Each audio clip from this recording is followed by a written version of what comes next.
unstoppable force against like the wall, you know what happens, and I guess we'll find out. We saw Stavros loses the dice roll. Yeah. And you were telling me that they actually are friends, so they know each other, they know what deck they are playing. Exactly, as you can see from both t-shirts absolutely. Also. And they're friends, they're very experienced players, both with tops in international events. I'm sure that it will be a very interesting match. Yeah, and this is probably not the first time that they have played against each other. This matchup may be testing for the event, and who could have thought, oof, what an opening. You can see they're smiling at each other, but... An amazing card. Yeah. Card of the mice. And I think that Nikos just got too deep in the fountain. Okay. That's great, and yeah. This is quite the ideal opening. Nonetheless, as you were saying, again, it's who could have told them that here in round 5 they would be undefeated, and then future on stream definitely gotta feel a little weird for them. But it's nice that I think a lot of the pressure that we have seen in the previous round can be eased by the fact that you're playing a friend. You know, it's the atmosphere is friendly, I guess. As if I'm not mistaken, I think that Nikos has already a copy of Skill Drain in his back row, which is very relevant in this matchup. Yeah, because honestly, as we mentioned, they are very, very different decks. And we'll see whether Stavros is able to push through. We were mentioning that he's playing some interesting tech cards, but at the same time, we'll see whether they will be relevant. Obviously, Card of the Mice was activated this turn. An interesting card that Runick is using is Synchro Zone, that prevents both players from attacking with Synchro monsters. But Tenpai is a Synchro strategy, which is very interesting to see how this matchup will go. However, with Skill Drain set, I believe that Stavros will have a hard time. Obviously, as mentioned, due to Card of the Mice, you couldn't special summon for this turn. So the activation of Slumber obviously couldn't be used. And as you're seeing here, quickly checking it, fixing it. And he's probably just going to have to set the Slumber and pass, receiving a warning, but not more than that. It's a repairable game state. Yeah. Yeah. As we've seen in the previous rounds, players are very nervous.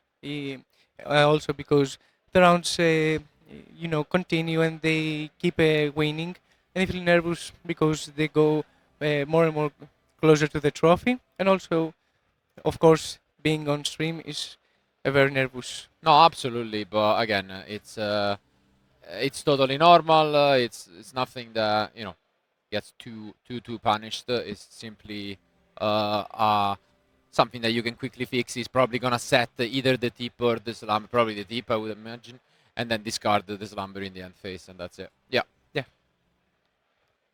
And now the play is back to his opponent, who is gonna try to I don't want to say break this field, but obviously the goal is to OTK with this deck. But this is the niche interaction. You told me that even though you use Prosperity, you can still OTK, which is crazy. If I'm not mistaken, his full board, he can OTK through 4 Prosperity.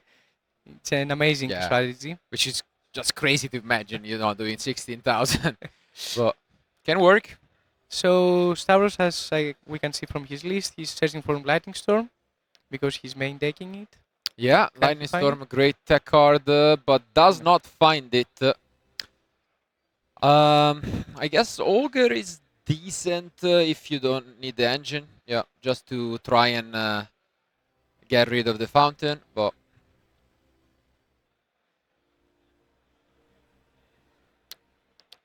seems like he's just gonna try to test the water and does start things off.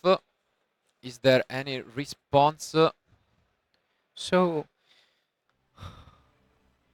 okay, start things off really good with the so now adding the field spell, but there is a response. Yeah. This will be a snipe, essentially. The Dispelling, gonna discard a card at random. And then he's can activate the Fountain. Let's see what he snipes. The field spell. Wow, oh my god. The Pydra adding it, but unfortunately it was sniped. And that is so relevant because the field spell is amazing. And like I see from the expressions of Stavros that it was the only copy in his hand. Yeah. As you can see here, we're gonna get the Ogre. We can chain something to get the Yugin potentially. Yeah. Yes. And Of course. yeah. Oh, but oof, this was quite the mislip. Quite unfortunate. Yeah, you could tell that it was you know, a little bit of a mislip, but it can happen. It can happen, yes. He tried. I mean, he had the card ready because he tried to summon it last turn. So without kind of going on autopilot, he summoned it again. But I mean, it's okay to be nervous on stream, as we said so many we times. Mentioned it. It's natural, and yeah, I mean, hopefully this does not cost him the game. But it's great news for Tenpai fans over there. And wow, this is a pretty good inclusion in the deck. So the one copy of Magnamut, but Skill Drain was there, you were right. Visuals are very good option in the Tenpai deck because they can access their 11-10 and your opponent doesn't have effects during the battle phase. Exactly. At the same time though, the Fountain is gone. 3 cards are gone because you would have drawn 3, so like your opponent is the one who needs to assemble again some stuff. You are okay with this. Unfortunately for Stavros, we know that the face down is steep. So pretty much any Runick off the top will give him 3 more cards. But still, he gets to push a significant amount of damage. Needs to top deck a Runick card. Yeah, any Runick card is amazing here. And he's playing so many. He's playing Duality, which is fine as well. So even Desires. Yeah. A lot of draw engine, but we are still here in the battle phase because this is the gimmick of the Tenpai deck. You just enter the battle phase after you're assembled and you can try an OTK. Obviously with skill drain is tougher, but still is managing to push some damage.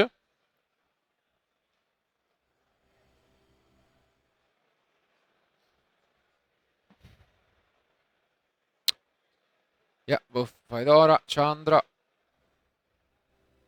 And yeah, one face down, and the pressure is on him. It was a spell, but no big surprise. I think it was a pot. Yes. It's a duality. Okay, great chance to pick up something relevant. And yeah, it is a Runick. 1 day of peace even, but yeah.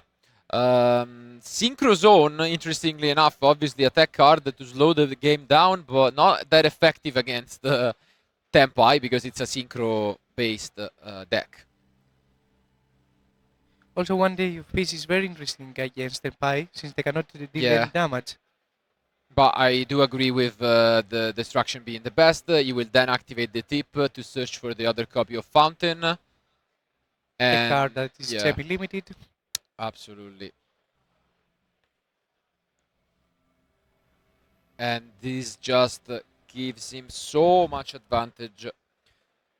Because if there is no response here, he can just pop the Magnamut, for example, or special summon, depending what he wants to do. But he cannot special summon again because of duality, so he's forced to pop. Hopefully he doesn't try to do it again. Also very relevant for Runick cards that get the engine from the other deck banished, because Droplet, for example, is a way to play around skill drain, but if you lose the copies due to the Runick spell, it's very relevant. Okay, and he decides to, let's see what he banish. Okay, the rivalry definitely happy about that being gone, but now he draws 3. No Ash, no interruption, no second Ogre. It seems like,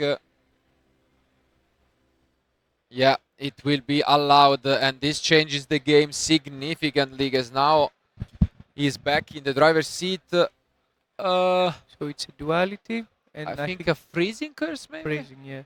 But and this is an interesting card, which is the one copy actually of Tearing Morganite. An amazing card that not only has one, not two, but three effects, Yeah.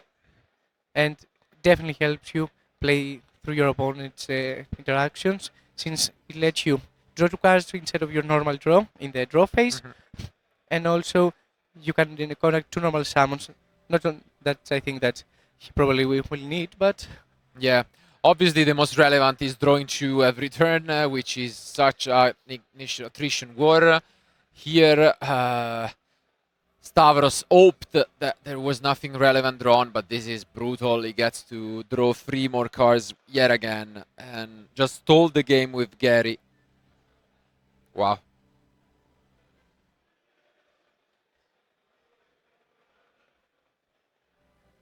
Yeah, so a turn has passed. Now we are in the turn from Stavros.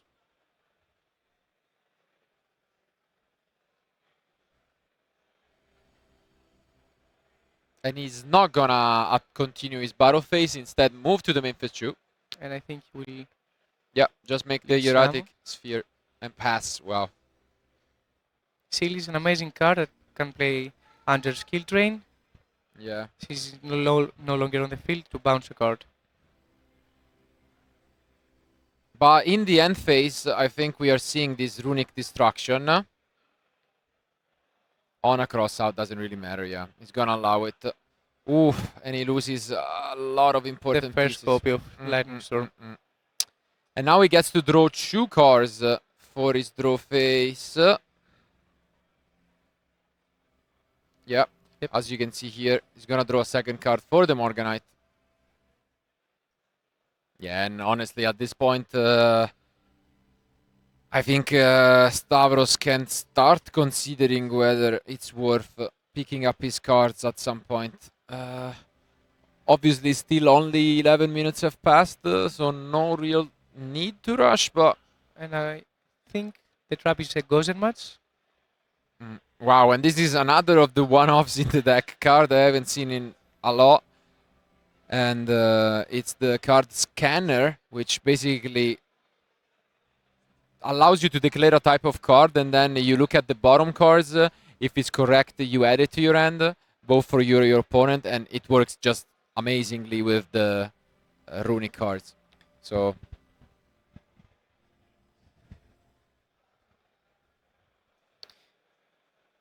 Stavros was considering about sealing the end phase, I believe. yeah, he's gonna guess. Let's see if he guesses right. He does. Okay. So a little bit of a bonus for Stavros at least. But yeah, this just 5 cards in hand, able to draw 3 again this turn. Not a pleasant spot. And another copy of Duality. Okay, any runic works. At this point, you just need Runick cards so you can Yeah, you can mill your opponent essentially. Yeah. banish cards from his deck. Yeah, the main win condition of the deck is exactly this. So, as you can see here, it's gonna start going for the win condition actively. Here, we could see a hieratic sphere chained. Yeah. Basically, we see a match against two different types of win conditions. Completely different, yeah. As mentioned, they couldn't be more different, and they are both undefeated, which, you know, tells you that at least they both work. But when faced one against each other is quite the paradox, we could say. And it's a diversity. Yeah. And yeah, it seems like a struggle.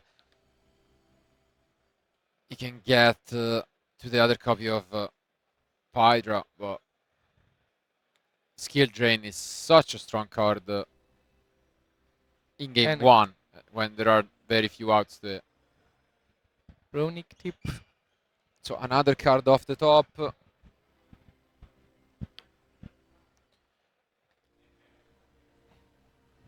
Nikos can keep a card on Stavros' field just so he can play around Lightning Storm, since he has already seen one copy of it in the main deck. And here, yet again, 3 more cards flow just doesn't stop. And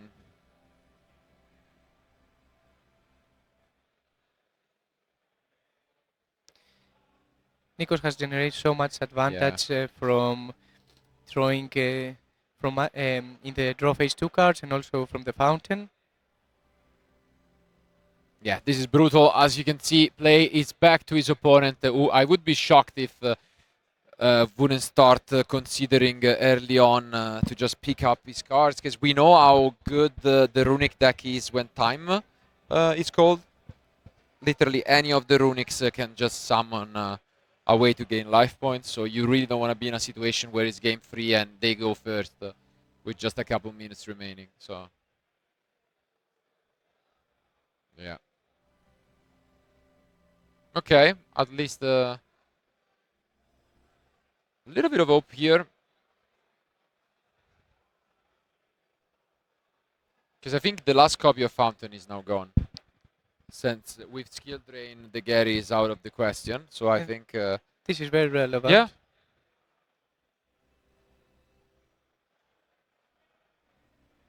This can actually turn the game around if he's not careful. She can get it back with but the problem is he needs to find a way to play around the skill drain.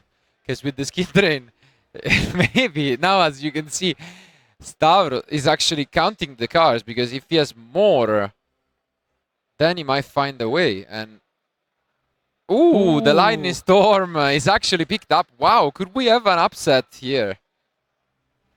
In a game that seems to be impossible to lose. I'm actually starting to believe in... It's very relevant, though, that Nikos knows that he's going to face a Lightning Storm. Yeah, but... what can he do? What can he even do? Yeah. He might have locked himself under the skill drain. He needs a way to, you know, solve this issue.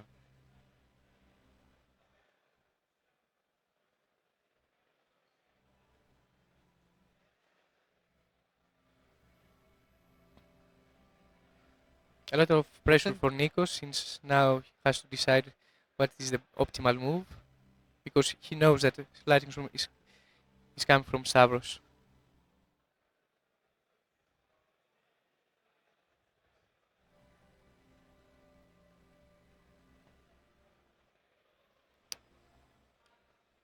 Another copy of Runick tip. Yeah. I'm just trying to remember if the right before the Ogre wasn't the fusion summon this same turn. That's what I was... Yeah, I'm pretty sure it was.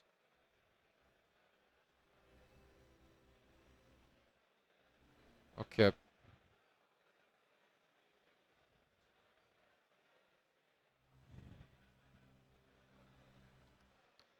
He gets Dispelling.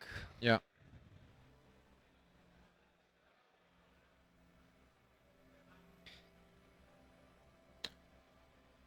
The problem is, again, he needs to find the win condition right here. And...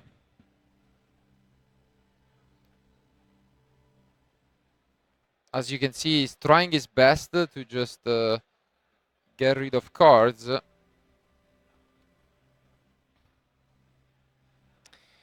So a last hope from Nikos to hit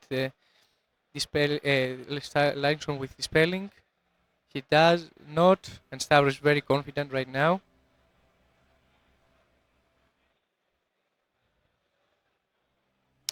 Seven cards, I think, remaining, and yeah, it's gonna be a bit still of a trouble, especially when you look at his hand and he's not really holding much. So, wow, Desires activated.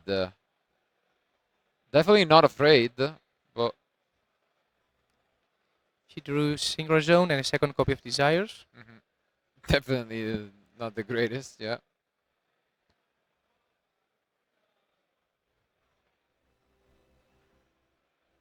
Yeah, the good thing about the scanner as well is it's also kind of a way if your opponent doesn't see that way to make them draw cards. So, okay, just gonna stall a bit. But we know the Storm is there. Does he have enough engine on his deck, though? Let's see. Oof, because this hurts a lot. The slumber was a big pickup. Okay, nothing relevant though. 2 action and impermanence. Does he have any way to play? It's gonna be interesting. I think that he drew Petra for the turn, so it's very relevant. He's just checking what he has in his deck. Okay. No. Obviously, there will be no response at all because Nicolaus' deck just doesn't have anything. But he has also activated Morganite, so he cannot activate monster from his hand. Yeah. Is there any way to make this work? Let's see if it's enough. Obviously, that card will be protected once by battle, but as you mentioned, its deck is almost gone, so I would be shocked if he still had anything in his deck. Yeah, and it seems like he will not use the effects, he will just go for a synchro summon.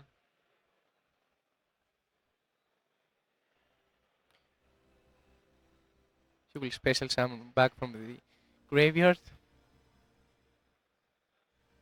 Yeah, Biden.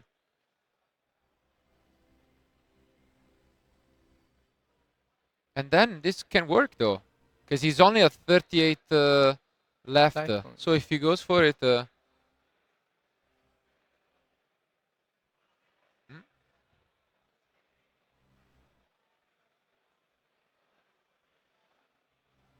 wait a second.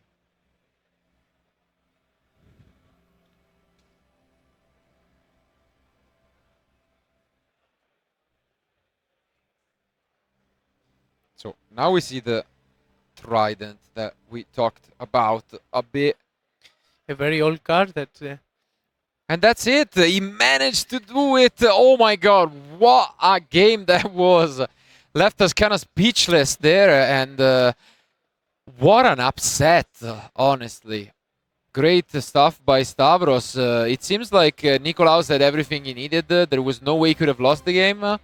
But probably the decision, to not respect the second Ghost Ogre and his own skill drain costed him the game. Exactly. It was such a turn of events. At the same time, you gotta feel bad for him in a way because he banished a lot of cards off the top of his opponent deck and he still managed to keep, the Lightning Storm, one of the Shu, and then the enough combo pieces to win. But wow, what a comeback. And this changes things dramatically because usually the Runick deck always wins game 1 and then struggles a little bit more, especially with Stavros' side deck.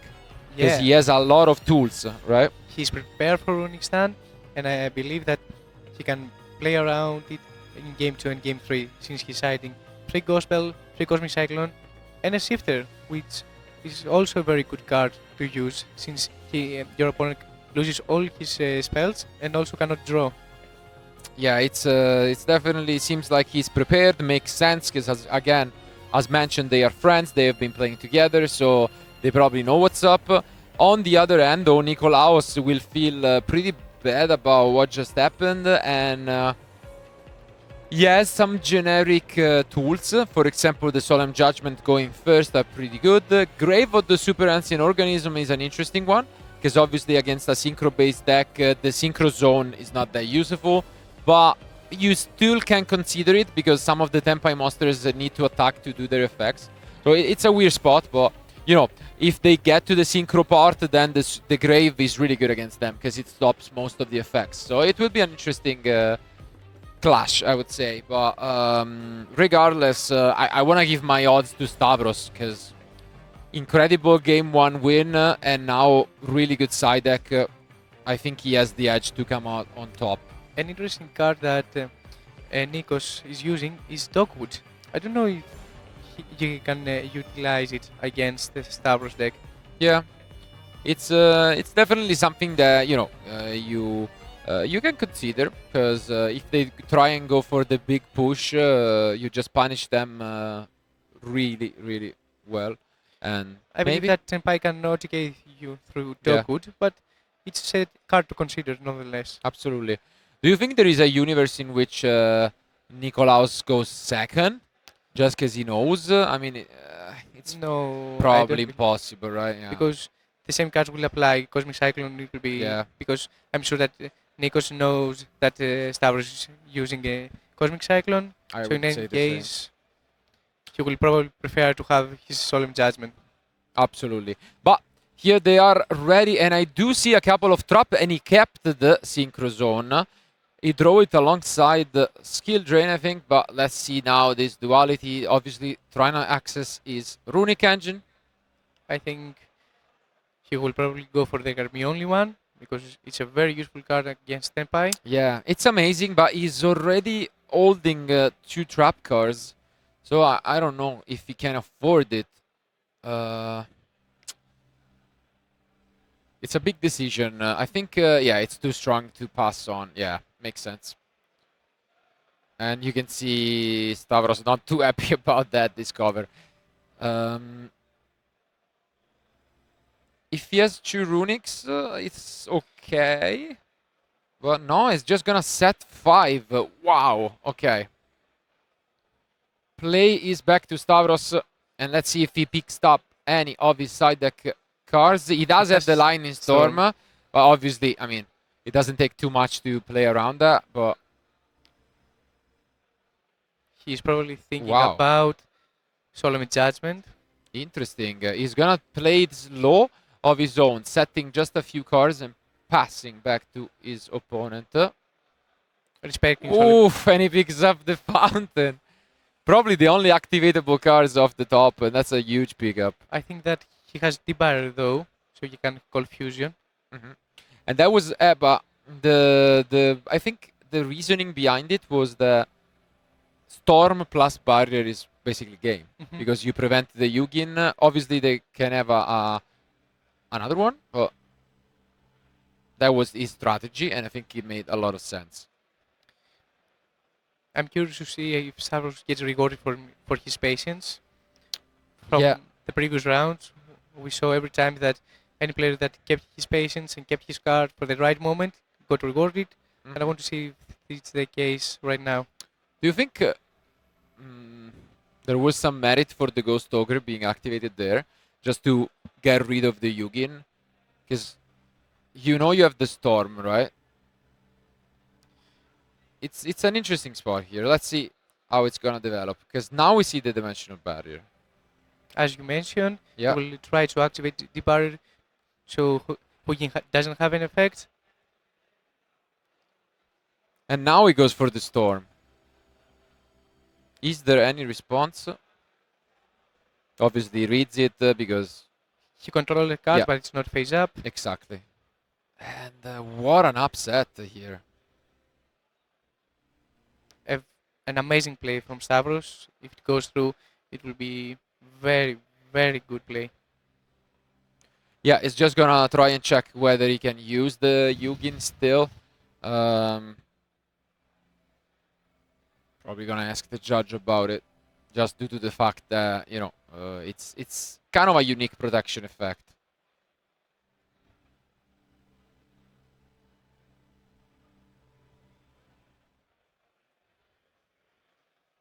And he's gonna consider his option, but I think we know that he doesn't have anything else to stop Yep, it. And goes yeah, through. wow, what a turn and what a read And from Stavros is Stavros. smiling for a reason. An amazing play. No, this was amazing, and I think we might just have a quick 2-0 at this point, because this is amazing stuff from Stavros, and I think though.